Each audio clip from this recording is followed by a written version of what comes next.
Oke, kolaborasi sudah pasti karena kita sudah sebetulnya udah melangkah ke tahap implementasi ya. Kalau Undira, ya itu tadi saya bilang ada kesempatan untuk meningkatkan kerjasama dengan 4 kampus secara langsung ya.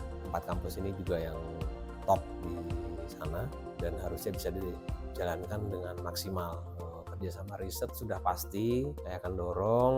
Kerjasama riset dosen pasti akan saya lakukan. Dalam waktu dekat, buku saya akan diterjemahkan ke dalam bahasa Ukraine. Minimal mereka sudah tahu dulu untuk kampus Undira.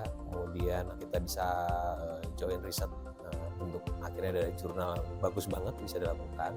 Dan mereka sangat menunggu itu. Banyak hal yang bisa kita lakukan ya, termasuk misalnya nanti pas kawan dari Ukraine ke Indonesia, kita bisa undang mereka untuk bicara di kampus. Mereka bisa cerita bagaimana mereka terus menjalankan riset dan konsisten di tengah kondisi yang tidak aman seperti sekarang.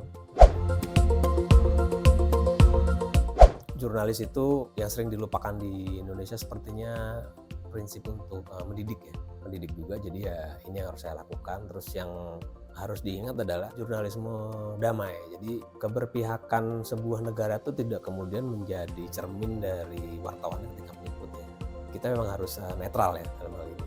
Jadi ya ketika ada konflik Ukraine, itu membuat saya terus belajar soal bagaimana menempatkan diri secara profesional terhadap konflik ya.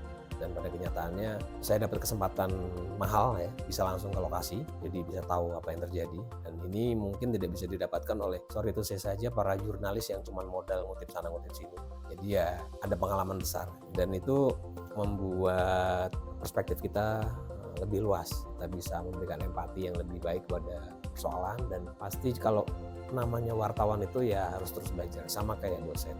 Dan kondisi media sekarang membuat orang harus lebih paham bahwa ternyata media sudah nggak bisa se-powerful dulu.